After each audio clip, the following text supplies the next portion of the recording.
Hello बच्चों, let's read the question. The question says a nucleus of mass m plus delta m is at rest and decays into two daughter nuclei of equal mass m by 2 each.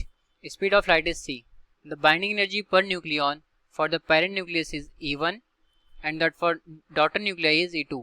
Then E1 is equal to 2E2, E2 is equal to 2E2, E1 is greater than E2, E2 is greater than E1. So question में बोल रहा है कि कोई daughter nucleus है जिसका मास है m plus delta m जो कि रेस्ट में है और वो डीके कर रहा है जिससे कि दो डॉटर न्यूक्लियाई बन रहे हैं जिनके मासेस m बाई 2 हैं. ठीक, तो हमें बताना है कि जो बाइंडिंग एनर्जी पर न्यूक्लियन है पेरेंट न्यूक्लियस का वो E1 दे रखा है और बोल रहा है कि बाइंडिंग एनर्जी पर न्यूक्लियन जो डॉटर न्यूक्लियाई का वो E2 है. तो इन दोनों में रिलेशन बताना है क्या होगा. तो सॉल्व करेंगे इस प्रॉब्लम को. पहले नोट डाउन करेंगे हम अपना की कॉन्सेप्ट. ठीक है, तो हम लिखते हैं अपना यहाँ पर की कॉन्सेप्ट.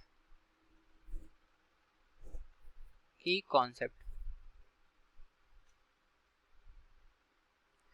तो की कॉन्सेप्ट में हम लिखते हैं क्यू वैल्यू के बारे में. ठीक है, तो लिखेंगे यहाँ पर क्यू वैल्यू.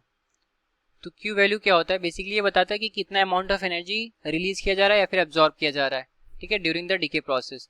तो जो क्यू वैल्यू का फार्मूला होता है ये होता है हमारा बाइंडिंग एनर्जी ऑफ प्रोडक्ट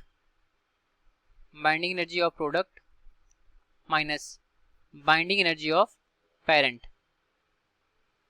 ठीक है, binding energy of product nuclear, binding energy of product nuclei. ये क्या बताता है कि how much amount of energy is released और एब्जॉर्ब्ड. ठीक है, टेल्स अबाउट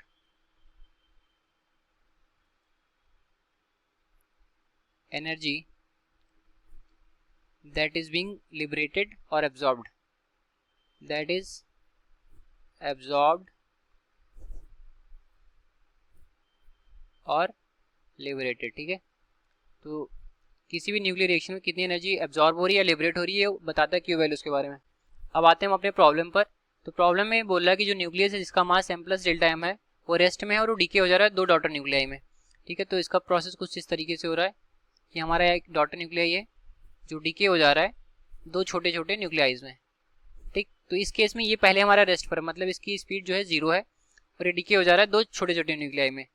तो इस केस में हम इसको कोई एक्सटर्नल एनर्जी नहीं दे रही है, खुद से डीके हो रहा है, मतलब ये कुछ ना कुछ एनर्जी को रिलीज करेगा. एनर्जी रिलीज करने का मतलब है कि यहाँ पर एक्सोथर्मिक रिएक्शन हो रही है तो यहाँ पर जो एनर्जी रिलीज होगी वो पॉजिटिव होगी. ठीक है, मतलब जो क्यू वैल्यू होगा वो क्या होगा, यहाँ पे लिबरेट हो रहा है तो क्यू हमारा पॉजिटिव हो जाएगा. तो इस केस में क्यू की जो वैल्यू होगी वो ग्रेटर देन 0 होगी.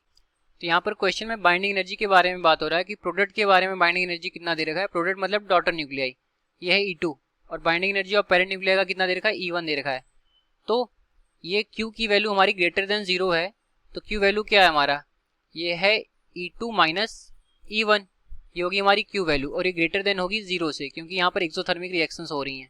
ठीक, तो जब E2 की वैल्यू E2 माइनस E1 की वैल्यू ग्रेटर देन 0 हो गई तो यहाँ से हम लिख सकते हैं E2 is greater than E1. ठीक है, तो अब आते हैं अपने ऑप्शंस पे. तो चेक करते हैं हमारा कौन सा ऑप्शन इससे मैच कर रहा है. तो ऑप्शन नंबर डी हमारे सोल्यूशन से मैच करेगा.